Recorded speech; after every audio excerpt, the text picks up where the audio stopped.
Welcome to Mondays with Maxwell. My name is Mark Cole. I'm the president and CEO of the John Maxwell Leadership Enterprise. I believe every one of you watching this right now is just like John. You welcome Mondays because you look forward to starting your week off looking for ways to value people. And since today is Monday, my friends, let's hear from the man of the hour. He is our leader, our friend, Johna C. Maxwell. Hi, John Maxwell here. I'm so glad you're with me on Mondays with Maxwell as we continue our Best Advice series. I'm having a blast just sharing with you. In fact, let's just do a quick review. In the last few weeks, we've given some advice such as always bring something to the table. People need recognition, so give it to them very freely. Humility is a most important quality in a leader's life. It's essential for leadership. That was from Ed Bastian, by the way, CEO of Delta. Control your destiny by controlling your dollars. You're only as good as your last book. And in a moment, I'm going to give you some advice from Dan Cathy. But Andrew Manzano, who is, this is his studio. He's one of our John Maxwell team coaches, and we do virtual stuff in here all the time. Andrew reminded me last week on Monday with Maxwell, I didn't give any Andrew advice, and you're probably mad at me because you're already loving that humor of his. And so I'm going to make up for it today since I didn't get one last week. And by the way, I forgot, okay? But it's okay. I'll give you two Andrews today, okay? This will just probably put you under, okay? Okay, this is one. This is from Andrew. Advice from Andrew. If you get handed the camera every time a group picture is being taken, either you're a good photographer or you may be the ugly one in the group. Okay. Oh, shoot, that was good. And by the way, if you hear any snickers going on in the studio, it's because I have some of my John Maxwell team coaches in here. In fact, you're going to meet one of them here a little bit later in our teaching. So if you hear any noise like that, it's just our John Maxwell team coaches, which I dearly love, okay? Oh, here's one more. Okay, the second Andrew advice. Now, Andrew, you ought to be pleased. I'm doing two now, so we're catching up with you. By the way, I didn't even realize I didn't use Andrew's advice last week. He came to me and told me, he said, John, that last lesson wasn't as good as the previous lessons because you didn't have my advice in it. And okay, here we go. My grandpa used to say, when one door closes, another one opens. Lovely man. Terrible cabinet maker. Okay, we just love, Andrew, we do really, truly love your advice. The only thing better than your advice is your technology ability and putting together fine work for us in the studio, so thank you very much. This week, advice from Dan Cathy, CEO of Chick-fil-A, longtime friend. I shared with you in a previous lesson that Ed and Dan and I were playing golf, and I asked them, I said, I'm doing my Mondays with Maxwell now. And the reason I had to make sure they knew it was Mondays with Maxwell is because when I started asking questions, Ed Bastian looked at me, and I'm starting to get my iPhone out, and he said, okay, John, you're starting to write a book and not play golf, aren't you? And so I said, no, this isn't about writing. This is about Mondays with Maxwell. And I looked at Dan, and I said, what do you think is the best advice for a leader today? And Dan Cathy gave some, well, I'm going to give it to you right now. Dan Cathy said leaders need to be self-aware and situationally aware.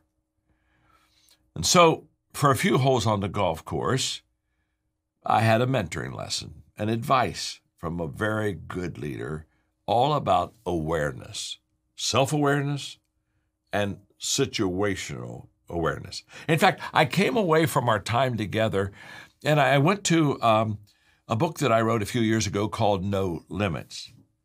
And the reason I went to that book is because basically the thesis of that book is that if you grow in your awareness and if you develop your abilities and if you make the right choices, you got that? Grow in your awareness, develop your abilities, make the right choices, you can reach your capacity. Well, the advice that we're talking about and our Mondays with Maxwell it's all about capacity. It's all about how can we reach our potential. Well, I thought about the No Limits book and how that awareness is so important in your life. I mean, let's face it, you can't fix what you're unaware of. And that reminded me of one of my laws of growth in the 15 Laws of Growth book, which says, it's the law of awareness, by the way, that you must know yourself to grow yourself. And then I began to think about my life and my leadership and the misses that I've had in what I've attempted to do. Because I've had some hits, but I've had some misses. And not all of the misses I've had, but most of the misses have been misses because I assumed something that I just really didn't know. In fact, I look back and I think maybe the mother of all mess-ups in leadership is assumptions. That we begin to assume things. That's why I say to leaders all the time, you need to find your people before you lead your people. The first responsibility of a leader isn't to lead others. We got to find them first. But let me say this, I got to find myself before I can lead myself. And I've got to certainly find myself. I've got to be self-aware before I can be situationally aware. I've got to be able to understand me before I can understand you, and I got to be able to understand both of us so that I can understand the mission that we're really trying to accomplish. I can still remember, now my background, as you know, I was a pastor, and I have a degree in counseling, and I can still remember in my early years when I did counseling, I wasn't any good at it at all. I wore myself out, I wore the people out. It was terrible. And then I had somebody walk into my life and just absolutely turn the light on for me. I was unaware that counseling wasn't my gift. I was aware that I wasn't good at it. I was aware that it was exhausting me. And they walked into my life and they said, John, you should be an equipper, not a counselor. And then they defined the difference. An equipper works on the strengths of people. A counselor works on the weaknesses of people. That changed my life. That person helped me become self-aware. By the way, I don't think there's such a thing as self-awareness. I think the awareness that I have that I didn't have before is not because all of a sudden I became brilliant. I think it's because somebody loved me enough to come alongside of me and help me with my blind spot. After all, they are called blind spots. So let's talk briefly about self-awareness. Albert Einstein said, once we accept our limits, then we can go beyond them. But we can't go beyond our limitations until we accept them. And let me just say this, we can't accept them until we know them. A few years ago on our exchange, every year through our John Maxwell company, we do an exchange event for leaders, and we do a different city, and we give them leadership experiences. It's a phenomenal leadership time. And we were in San Francisco, and we were listening at that time to Liz Wiseman, who wrote the book Multipliers, and she was talking about how we have gifts and tendencies that multiply our effectiveness. And so she was talking about the multiplying effect. And as she was going through her teaching, I was so excited because I thought, oh, I do that well. And oh, I do that well. And yes! And I was just giving myself 100%. In fact, when she finished with those multiplying tendencies of great leaders, I just want to stand up and say, you can take my picture. You can take my picture. You've just described me. And then the table turned. And she said, with every multiplying strength of a leader, there is also an accidental diminishing quality in their life. I thought, oh my gosh, okay, what does she mean by that? And then she began to explain. She said, if you're a person with optimism, you give you great hope. I'm that kind of a person. She said, the diminishing quality there and tendency is that you ignore people's struggles. And so that you give them boundless enthusiasm without acknowledging their struggle, and they just drowned in your words. And I thought, oh my gosh, okay. I failed that one. And then she went on and she said, well, let's talk about the pace setter. Oh, that's who I am. I'm out in front. We're running the race. I'm setting the pace. And she said, if you're a pace setter, the diminishing tendency is that you're going to constantly leave people behind you. People give up because they can't keep up. She hit me again. I got 100% on the multiplying tendencies, and I got a 0 on the diminishing tendencies. And it was a great lesson because what did she do? She made me aware. Wow. I think COVID-19, because of the crisis, has brought an awareness to us. One of the things I tell leaders all the time is when difficulty and crisis comes, you're going to very quickly on your team separate the players from the pretenders. That's what happens. And what I really want from Dan Cathy's lesson to all of us today is to help us understand this awareness. Now Dan is like myself. He's a person of faith. And so when I said, okay, to stretch out self-awareness, stretch out situational awareness, he referred to an Old Testament story of Joshua, who had the privilege of leading the children of Israel into the Promised Land. And Dan said, you talk about self-awareness and situational awareness. He said God spoke to Joshua one morning and said, Moses, the leader that you've had for all these years, is dead. And Joshua was the heir apparent. He was going to be the next leader of the children of Israel. And it's like, okay, here comes reality, okay? And reality is you've had 40 years of wandering in this wilderness. You have a whole bunch of past failures in your life. And Big Mo died. And now all of a sudden, you're in charge of this situation. And in fact, he said, I want you to get going. In other words, get going? In other words, do what Moses was unable to do? You mean do what the Israelites were unwilling to do? You want me to get going? And this became a testing time in Joshua's life. Now, by this time, as we're playing golf, Dan Cathy is just in a real kind of like Old Testament teaching mode. And he said this was Joshua's testing time as leader. He had to be self-aware of who he was, and he had to be situationally aware of what he had to do to help the children overcome a past failure that they had lived with for 40 years. Now, I'll come back to that in a moment. But here's the question I have for all of us. Is my inside strength greater than my outside challenges? In other words, am I bigger on the inside than I'm on the outside? And if you'll just give me a moment, I could talk about faith, but if you're not a person of faith, you know that doesn't matter to me. You're my friend. I love you unconditionally, okay? But how about your values? You see, for me, I have faith, God, and I have values. It's called double strength core for me. You see, an empty bag won't sit up straight. Never has, never will. You put an empty bag outside, it falls over, a little bit of wind, and it's gone.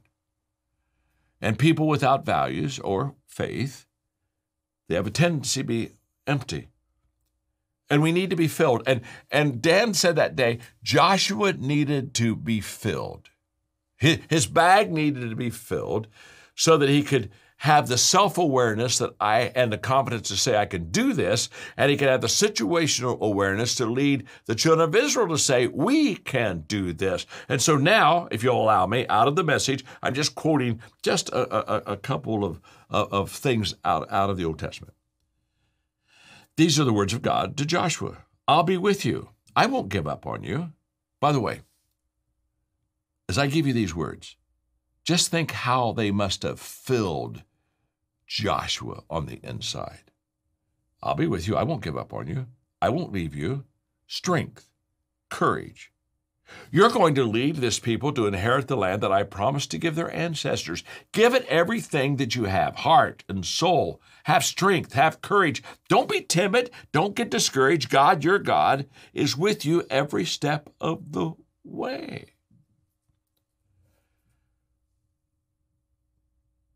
That self-awareness of who he was because he had values and faith on the inside allowed him to be situationally not only aware of the challenge of leading people who had lived beneath their own privileges for 40 years. It gave him the confidence that transferred and was contagious to the children of Israel until literally in just a few days, they did what they hadn't done for 40 years. And what Dan Cathy was saying is leaders in a time of crisis, leaders during this time, they need to be self-aware and they need to be situationally aware, because a crisis, we hear people say all the time, that crisis will make you, that adversity will really make you stronger. And I always want to stop saying, no, not necessarily. Makes a lot of people weaker. Makes a lot of people give up. You see, an adversity crisis, it doesn't reveal who you are. Or, I mean, a crisis doesn't make you better. Adversity doesn't make you stronger. It just reveals who we are. Again, my friend Ed Bastian said when we were talking about values, Ed said to me, he said, John, when COVID-19 came, it was too late to get your values. You had to have them on the front end. So when the difficult time came, you could stand, you could be strong.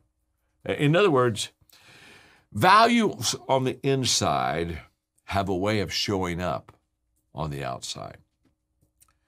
Dan Cathy that day was teaching me, as I'm passing it on to you, that leadership really is successful when we are self-aware of who we are, because we have good stuff on the inside that allows us to be situationally aware and meet the needs of the people. Let me tell you a closing story about Dan. It was that same, no, it wasn't the same day. I started to say it was the same day. It was another day that Dan and I played golf. Okay. We were at my golf club, and we were going to have lunch before we went out.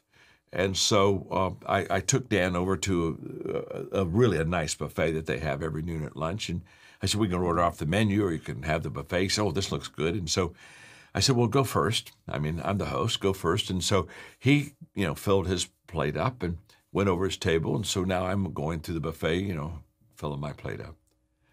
And while they're doing that, I noticed that Dan's back over and he's standing beside me. And I looked at him and said, oh, I'm sorry, Dan. I said, here, did you forget something? And because I was going to let him back in, and maybe there was something he wanted to pick up that he didn't get the first time. He said, "Oh no." He said, "I'm good. He said, "I'm just waiting on you."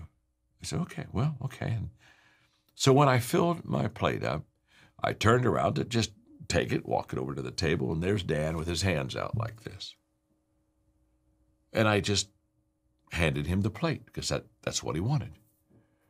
He turned around, took the plate over and set it there at my part of the table, place of the table, pulled my chair out, had me sit down, pushed the chair in, got the napkin, put it on my lap, sat down, and we started to eat. Now, don't miss this. Chick-fil-A is known for the culture of serving, of adding value to the customer, my pleasure. But that's not a brand that's just successful that makes Chick-fil-A be who they are. You see, it's who Dan Cathy is. Don't miss this. And in fact, sometimes people come to me and they say, well, help me with branding. And I say, well, I'm probably not really good with that. We got a lot of people at the John Maxwell Company that are good with that, but it's really not who I am. I'm not that good. But I do say this to them. Why are you so concerned about branding? Why don't you just get good? Because if you're good, then the brand will really work. But if you're really not good, that brand isn't good enough to pull you through and keep the customer happy. You see, Dan lives what his company advertises. It's in him. It's who he is. It makes him authentic, but it also makes the message of his organization authentic. And I think that's kind of a huge advice for me. I think it's huge advice for you. And very simply, are we living out our message that we advertise that we are? So that day, on the golf course, Dan Cathy just simply said, hey, if you want to lead well during this time, be very self-aware and be situationally aware. We can do those two things. We'll succeed. You can just bank on it. And let me just share something else with you. I have a John Maxwell team member that I want you to meet. And you will be greatly encouraged by what this person is doing and what this person is learning and how it's helping them become better. And the reason that I want you to listen to them for a moment with me is because I think that some of you are just like that person. And you might say, hey, I'd like to be part of the John Maxwell team. I sure would love to have you be part of our family. Thanks for being with me today on Monday with Maxwell. Now listen to one of our coaches. Hi, John Maxwell here. I'm with one of our John Maxwell team coaches. Her name is Tessa, and you're from Canada, right? I am. What yes. part of Canada? Ontario. Ontario, Canada. And Tessa has a wonderful husband and 2 children. Mm-hmm. And when did you become a John Maxwell team coach? I joined the team in December of 2018. Okay. So you've been with us a few years. I have. Glad you're part of the team, part of our family. Okay, talk to me. Why did you join Tessa, and what benefits has it been that you become a part of the John Maxwell team? Well, I had been studying you for quite a few years without realizing that this even existed. And in 2018, I picked up the 15 Invaluable Laws of Growth, which is the best book, and everyone needs to read it, by the way, because it changed my life. Thank you. And when I read that book, at the back, there was an invitation to join the team. And so I was like, what is this team? And I went to your website and I discovered the John Maxwell team. And I reached out to someone who I had met a year ago to say, tell me a little bit more, and should I join? And after a brief conversation with him, I decided it was the right fit, and I jumped in, and here I am. And has it been a good experience for you?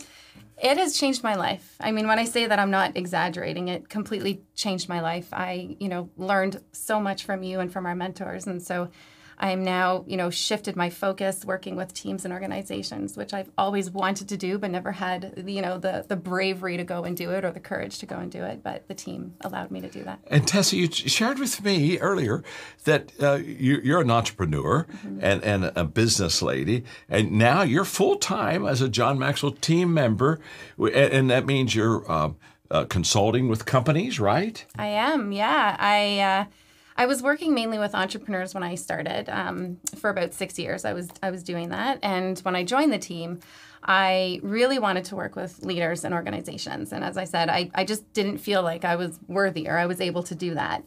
And by leaning in and just being a part of the team and growing and taking risks and jumping and, as Chris always says, learn a little, do a little, I really grabbed on to doing a little. And it led me to working with teams and organizations, and I'm able to make an impact in their organizations. This is so exciting. And the reason I wanted you to meet Tessa is because I have a feeling that some of you are just kind of like her. You're already doing well, but you would really like to make a difference in people's lives. And when Tessa joined our John Maxwell team, she got into an environment that gave her confidence, would you say, that gave you kind of that push that you needed with good training, with maybe even a good name, John Maxwell. Did that work for you? The best name, actually, yes. And has it opened some doors, being a John Maxwell team certified coach? It has, yeah. It definitely, your credibility and the value that you bring to the leadership world and to the business world in general, right? It's really helped me to grow and learn. And our mentors, as I said, are, I think, the most amazing in the world. And so being able to use that to help me has been incredible. Tessa, you make me proud. Thanks so much for being part of our John Maxwell family, John Maxwell team. I sure would love to have you join our team too. So now we see there is good advice and Andrew advice. Let's call that unadvice. I hope you've enjoyed today's Monday with Maxwell lessons. What's some good advice or some unadvice you've received? Let us know in the comments. And what can we say about our John Maxwell team members? Every day, they look for ways to lead in and live out Maxwell leadership principles and philosophies. We're so grateful for the John Maxwell team. Each week, we'll feature a member or mentor from our team who will share their story and their journey with you. Why? Because we want you to see the real stories of difference makers, of value multipliers, and of possibilists. If you want to learn how you too can join John's team of difference makers, go to mondayswithmaxwell.com. Let me say that again. It's Mondays, plural, mondayswithmaxwell.com. Let us know how you saw Mondays with Maxwell and how you want to make a difference. Thank you again for watching today. We'll see you next week for another episode of Mondays with Maxwell.